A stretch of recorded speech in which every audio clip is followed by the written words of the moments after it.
please rise for the pledge. I pledge allegiance to the flag of the United States of America and to the republic for which it stands, one nation, under God, indivisible, with liberty and justice for all.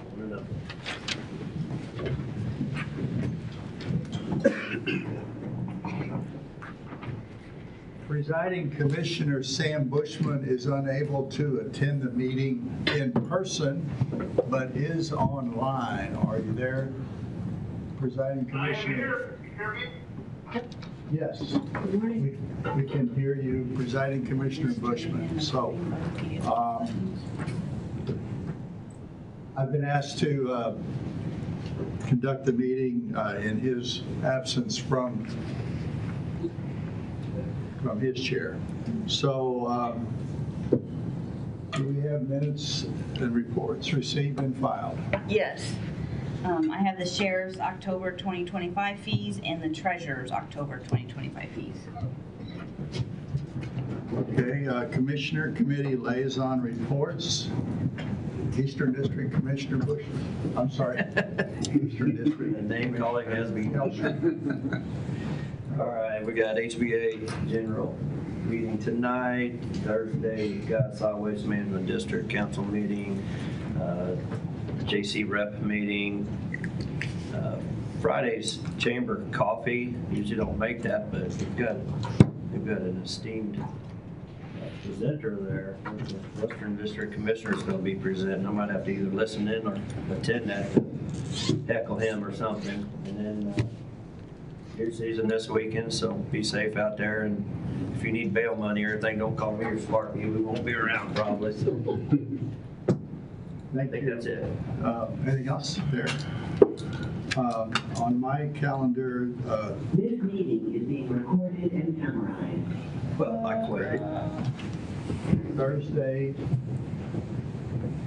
Eric Landwehr, is there a city public works meeting on Thursday? It's on my calendar. And Yes.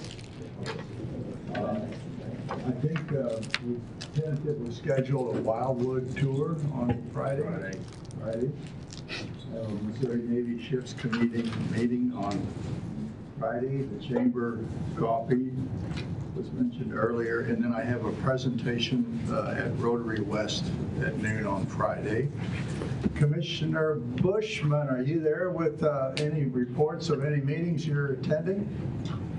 Well, Friday, we're going to do a phone-in for the USS Missouri Commissioning Committee.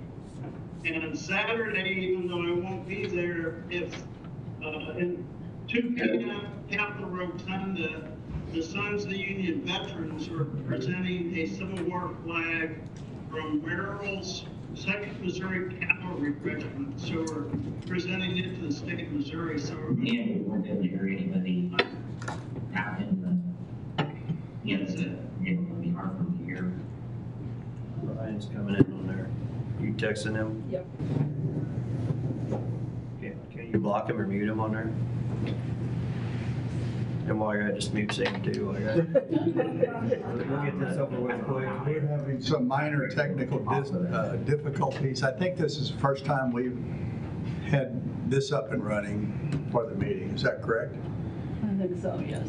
Melissa thought it might be WebEx was messing with it, but I don't know. Apparently, there's audio but no video right now. Ryan, Audio, but no video. Yep. click on the dots. There you go. Is that what you did?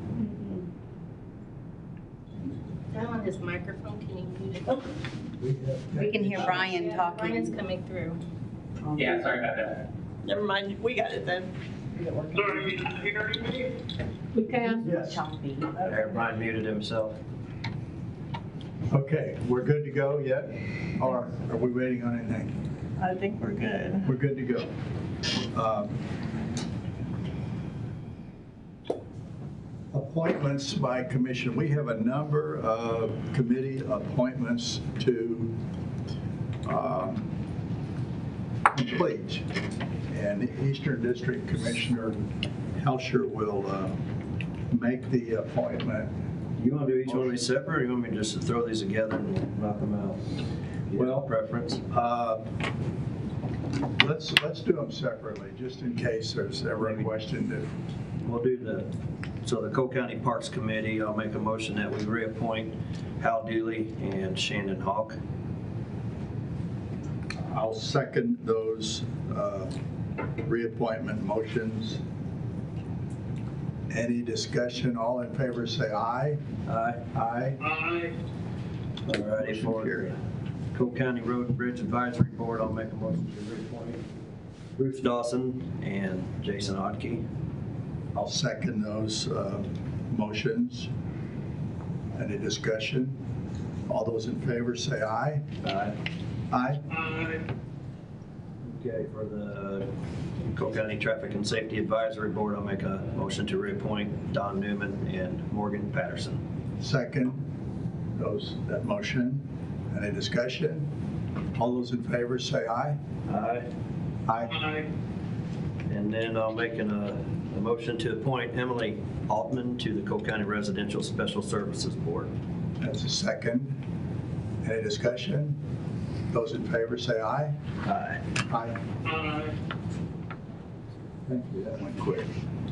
Any commission comments before we go under new business? If not, we will go under new business, and the first item is the delivery of the auditor's proposed budget for 2026. Auditor, you have the floor. Commissioners, as required by state statute, I, the county auditor, am presenting my recommendations for the 2026 budget. I'll point out some highlights this morning, and we have budget hearings scheduled for December 2nd and 3rd with each elected official and department head, and there'll be further discussion at that point in time. If you refer to Table 1, which is Roman numeral 5 in the budget book, and it's on the screen as well. Total revenues projected for 2026 are $64 million compared to last year of $66 million, which is a $2 million decrease or 3%. Sales tax are projected just under $23 million, and they're based off the October 1, 24 to September 30, 25 actuals, and we're assuming they're flat for 2026. This is actually about a $460,000 decrease from the 25 budget. Property taxes are projected just under $7 million, and this is an increase of about $520,000 there. Use tax are projected at $4 million, and that's up from $3.7 million or 8.1% from last year. The ARPA funds, we have budgeted in there around $943,000. All of those dollars need to be spent this year. Just as a reminder, those original funds coming through in 2022 were almost $15 million, 14.9. Our total expenses for 26 are projected at $93.8 million compared to $99.5 million from last year. So a decrease about $5.7 million or 5.7%, but a couple things to note. Capital outlays, the decrease accounts for $2.7 million, and the grant expenditures due to grant funding decreasing, that's about $3.5 million. Our personal services projected to increase at $1.4 million or about 4.4%. Then if you look at the bottom, there's a total financial use of $126 million. This reflects all the money, all the cash that the county has to spend, which we would not spend this full amount unless there was, a huge catastrophe or something. But this is down $6.8 million or 5.1% from last year.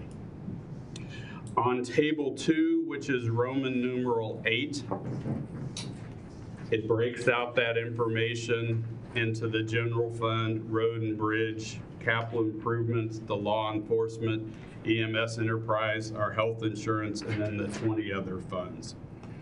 If we go to table 6, which is Roman numeral Roman numeral 13 in the budget book, this table presents the beginning year reserves or beginning year cash balance.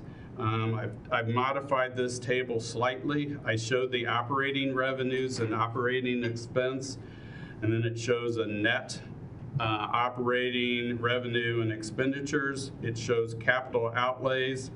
We have a few sales of general fixed assets and our transfers, ins and outs, and shows the ending year reserve. So general fund, we start off with the beginning balance of about 31.1 million. We generate 1.1 million of net revenues. We have payouts of 14 million in capital outlays, and that's the new juvenile detention center. And we have net transfers out of 0.8 million, leaving us a reserve of about 17.4 million. So our reserves are starting out the year at 31.1 and dropping to 17.4. When you see the reserve to revenues, that's the total operating revenues plus the transfers, and the reserve divided by that amount. So for general fund, it's about 88%, which is very good. The other line that says reserve coverage months, that is your reserve divided by your total operating expenditures plus the transfers out. So from the general fund, we have approximately 11 months of reserves on hand. Road and bridge, we start off about 2.8 million. Basically, there's a little loss from an operating point of view. Capital outlays of 917,000, 133 from some fixed assets and transfers out. So they is projected to end the year at 1.6 million, or 21% reserve from revenues and 2.5 months worth of operating coverage there. The capital sales improvement tax, again, this is the final year of the current 5-year phase, so you would anticipate that balance getting closer to zero. It goes from basically 10.5 million down to a reserve of 2.3 million. The law enforcement sales tax, we start out at 3.3. There's an operating loss going forward, capital outlays, transfer in of about 1.8, leaving a year-end balance of around 314,000. This is the fund that I'm concerned with the most. Our operating reserves is about 2.8% or less than a month of expenditures there. So this is going to be a challenge for the sheriff to monitor those expenditures going forward. EMS is an enterprise fund, so basically you kind of hope that that just zeroes out and we're able to transfer money from the EMS sales tax to cover differences there if need be. The health insurance, we're hoping that the revenues in matches the revenues out, and we hope by the end of next year we have around 1.6 million left there. I'll talk about that in a little more detail as we go through. So in total, for all of our funds, we start with a cash reserve, beginning cash balance of about 56.8 million. We have 4.4 million of net operating, capital outlays 34 million, 243 from sale of assets. The transfers, ins and outs match each other, leaving us with a cash balance projected at the end of the year about 27.4 million, 39%, and 5 months of coverage there. If we go to the next pages, it's page 93. These are the capital outlays for public works. They're asking for capital improvements of $917,000 out of their fund, with $616,000 being equipment. On page 102 is the capital outlays for law enforcement. Totals $418,000, $150,000 on vehicles, and carry forward of about $205,000 there. On the next items on page 117, and that's capital improvements for EMS. 2 ambulances, approximately $679,000. Station remodel for Southridge, $500,000. These are items that that we may need to change going forward during our budget hearings. And we've got carryovers of $55,000 and $670,000. So a total of capital outlays of $1.3 million out of EMS. The next page is page 125. This is the capital improvement request from the sales tax, the 15% of the capital improvement sales tax. Again, there's some items that we really don't know how we would address going forward. Electrical system replacement of the courthouse, the actual old jail replacement. So the requests are about $43.7 million. We have available about $5.4 million. So I have some recommendations. Again, these are all open for discussion and request to change going forward. There is $200 million built in for the HVAC for the jail. We still need to finalize that number if we're talking 1.2 or if we're talking 2.6 million there. The next thing to bring up is on page 19 of the budget book. And this reflects the full-time equivalencies of county employees. So in 2016, the county full-time equivalent employees was 310. In 2025, it's 380. That's a 70 employee increase, or about 23%.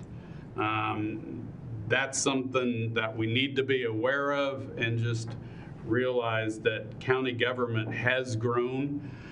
Again, most of those additions have come in public safety, 19 for the sheriff's office, 4 for the juvenile center, and 4 for the prosecuting attorney's office, 27 for emergency medical services, and 6 for judicial support staff, with the addition of 2 circuit judges during that time. The 2026 projected salaries includes the nurse practitioner salary of approximately $110,000.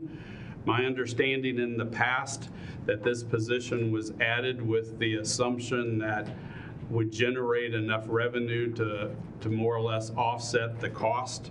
To date, that has not happened.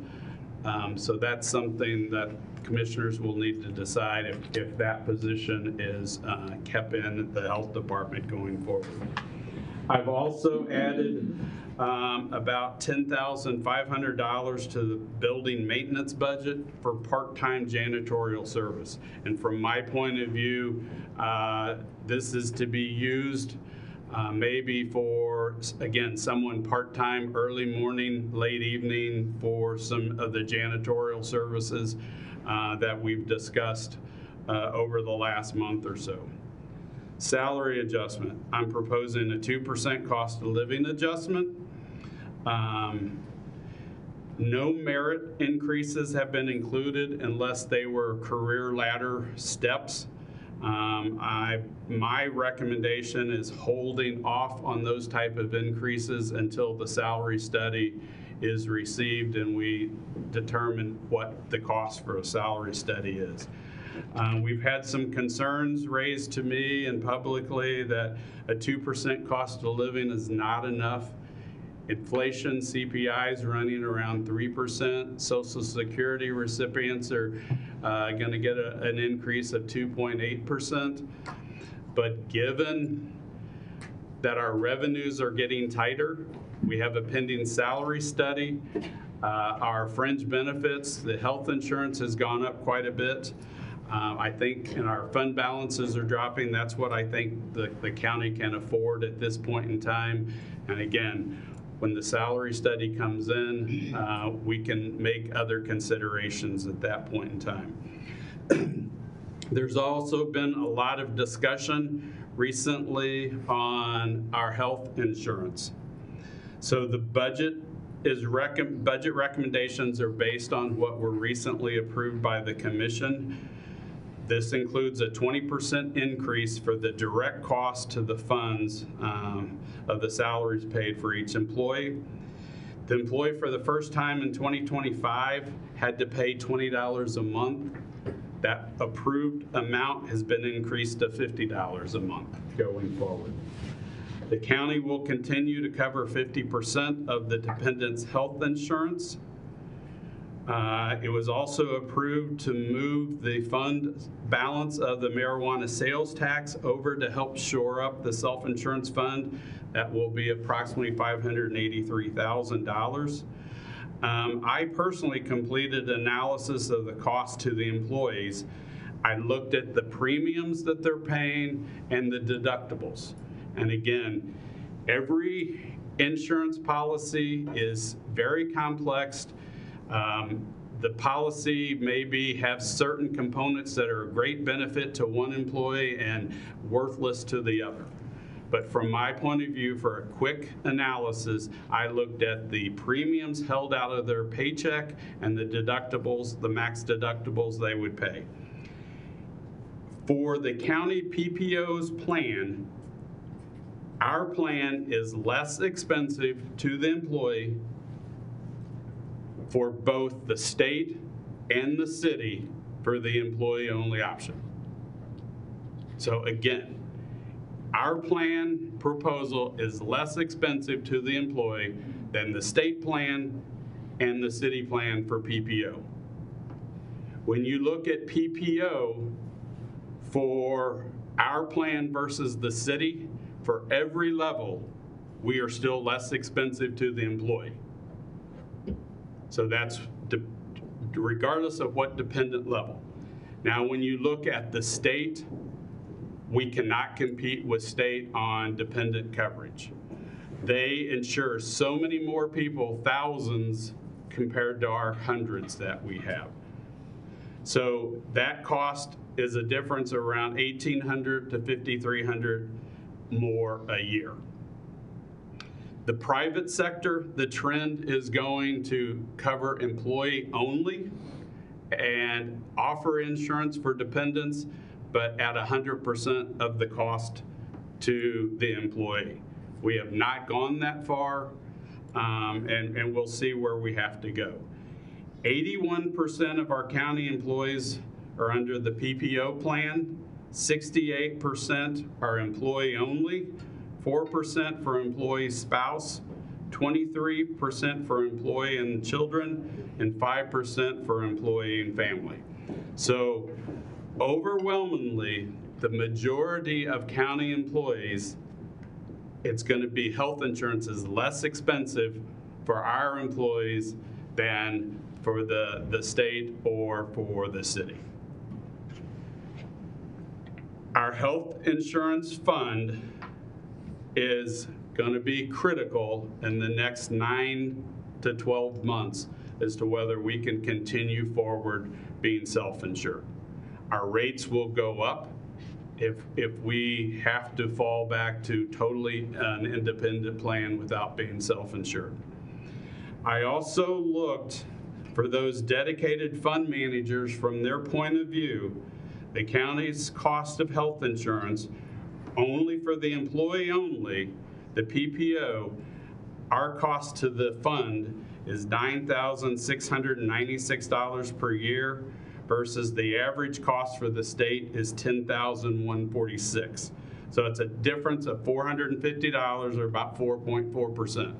So as a direct cost, what we are charging the fund is still cheaper than what the state is doing. And I understand from a fund manager point of view, the 20% increase is significant. So my 2026 budget recommendation is not perfect. I anticipate that the commissioners will want to make changes as we go through the budget hearings process with the elected officials and department heads. The commission will always have the option to make appropriate changes to the 2026 budget throughout the 26 year if needed. I don't mean to come across as a Donald Downer, but from the commissioner's point of view and from every county employee's point of view, we have to realize that our revenues are getting tighter and our expenses are going up and our fund balances are decreasing. So, as the budget officer, I want to acknowledge the cooperation and assistance given by the other elected officials and department heads. I also want to wish Mark Ruther a happy retirement and a big thanks to Mark, to Rob Mock, and Liz Tribune of my staff for all the assistance. And I look forward to working with the commissioner to finalize the budget. If you've got questions, I'll try to answer them. And at some point in time, the only action I think we need to take today is just to accept or receive the budget recommendation into the records.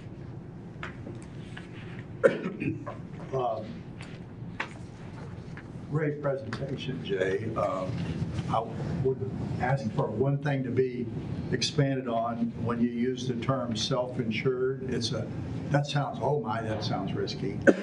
But we protect ourselves from being totally uninsured. Correct. We have Self-insured. Yes, we have an $85,000 per employee stop loss. Some discussions of going to $100,000. Based our quick review, I don't think that was financially beneficial. Just one thing to kind of think of, any type of surgery you have, in my opinion, you're basically going to hit $85,000. So we are protected from the catastrophic events, but that is getting more expensive as we have more employees hit that stopgap loss. Right. I don't have any questions. Very good information, Jay. Thank you. I'd accept Presiding Commissioner Bushman, or do you have a comment before we consider a vote to accept the presentation by the county auditor? Well, I think Jay's done a good job. I have the budget in front of me, so I can pick that out. So I've been following along page by page. So I think we've got a lot of work to do ahead of us, but I want to thank our new auditor for preparing this. Okay. I'll make a motion to receive and accept the auditor's proposed budget for 2026. Second. Any discussion? All in favor say aye. Aye. Aye. Aye. Thank you, Jay. Thank you, Jay. Okay. Accounts payable review. I'm asked for approval for accounts payable pending review. Make a motion to approve accounts payable upon review.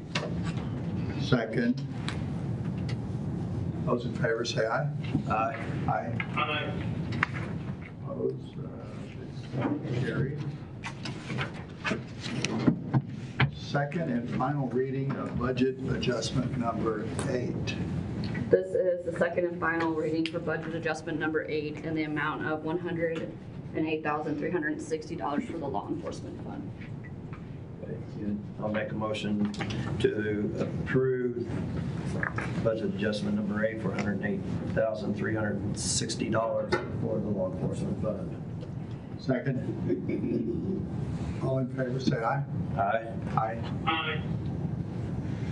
Second and final reading of budget adjustment number 9. This is second and final reading for budget adjustment number 9 for $50,000 from the law enforcement fund. Okay, good. Make a motion to approve the court order for budget adjustment number 9, $50,000 for the law enforcement fund. Second. All in favor, say aye. Aye. Aye. Motion carried. Approval and signing of change order number 1, Lakewood Subdivision Stormwater Improvements. So this is the change order for the final closeout documents for Lakewood subdivision. The contractor is GWH Landscaping.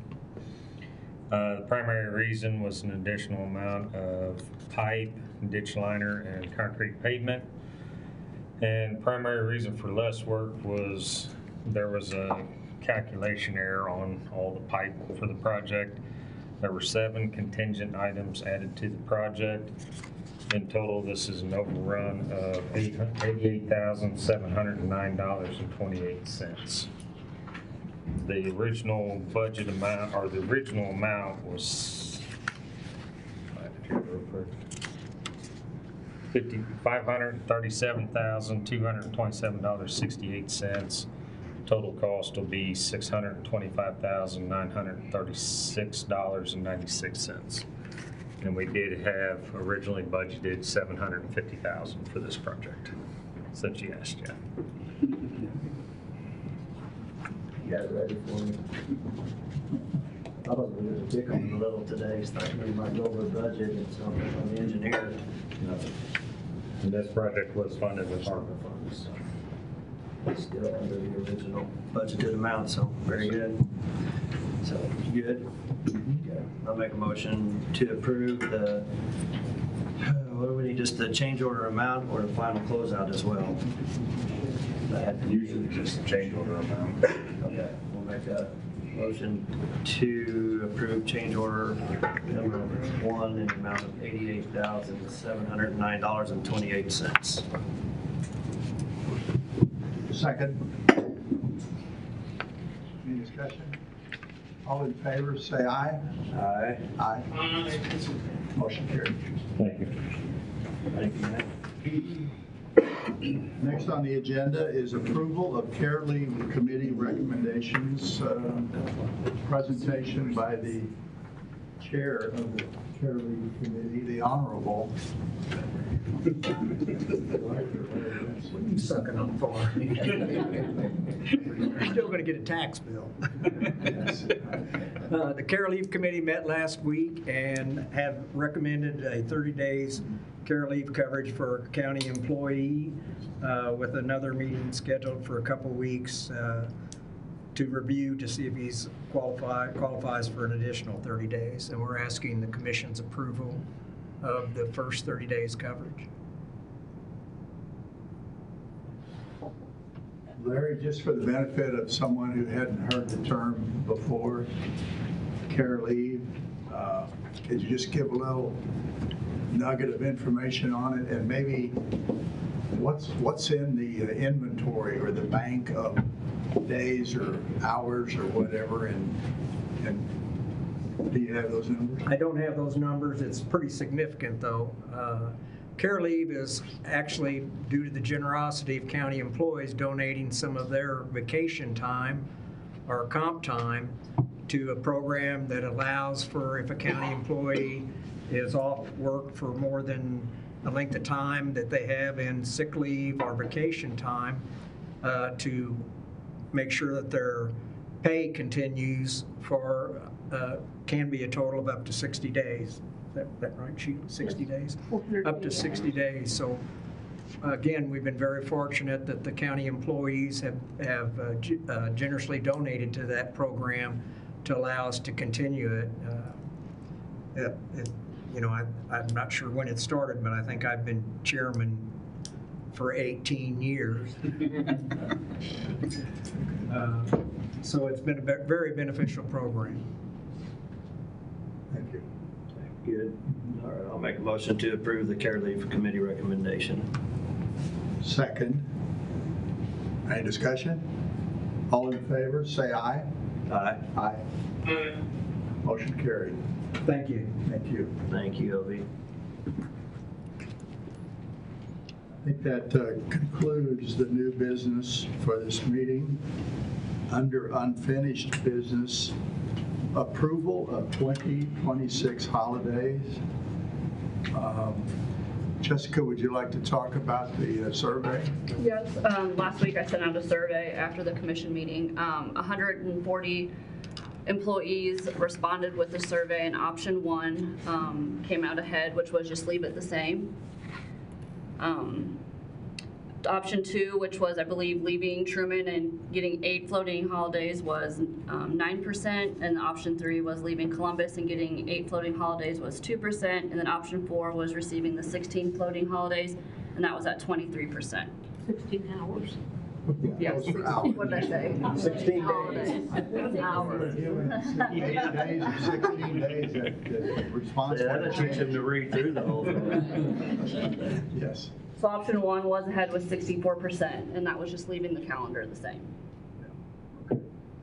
Overwhelming majority said that. So, thoughts? I'm good with it. Do we adopt that by a motion or a action? Okay. It's a court order, so I think we gotta, I'll make a motion to approve the court order for the 2026 holidays as presented. Second. Any discussion? Those in favor say aye. Aye. Aye. Motion carried. So we know what we're going to do for 26. Also under unfinished business is a discussion of the 2025 Christmas holiday. I'm all for a Christmas holiday in 2025. How about you? Okay, yeah, we'll have December 25th, I'm gonna call my Christmas But holiday. I think what was meant by that is, what about the next day, which is a Friday, correct? Yeah, it just happens to fall that way this year. So, I'll start out being a bad guy, I'm kind of not for it. We've got annual leave. If you want to take the day off, feel like you can take it off. It does cause a lot of headaches for the county with our emergency services and stuff, so I'll be the bad guy first. I'll let it up to you and Sam now. I don't know if Sam have to be the tiebreaker, or I don't know if you want to let Sam go first. you're the first bah humbug, and I'll just be the Grinch that stole Christmas. How's that? Because I do think that I understand people want off that day, but at the same time, we have a generous number of holidays. We are somewhat generous on our accrued vacation. We have people that actually don't burn up their accrued vacation. Some they give to Care Leave Act. And if it's really that important for the employee to take off, then it's important to burn 8 hours of something, comp time, vacation, whatever it is. I'm not going to make a motion to take off or to close that day. Sam, you're gonna save face for yourself and make us look bad. If, you know, employees want off, they can do vacation or personal days. And so I'm good with leaving everything because it stands right now. Okay, so we don't need to take any action, I guess, then. That's just where we're at. I know we had to request for it, and we kicked it around, so. I'll be looking for coal in my stocking at the Christmas party. Sorry, that's Kingston. We were gonna have. That concludes the agenda. Hey, you still get it off, though. Yeah, Employee of the Month gets it off, right? I think that concludes the agenda for today's meeting, other than going into closed session. So, do you want to make that motion? Sure. Pursuant to section 610.021 of the revised statutes of Missouri, the commission will go into closed session to discuss the following personnel issues, section 610.021, subsection 3. Second. Roll call. Sam, Yes. Jeff, Yes. Harry. Yes. We are about to enter closed session and leave open session. So can we leave that on so Sam can still participate, Melissa, or is that gonna leave it? Does the world get to watch it? Let's see if I can get it back. Maybe, oh, maybe Wait.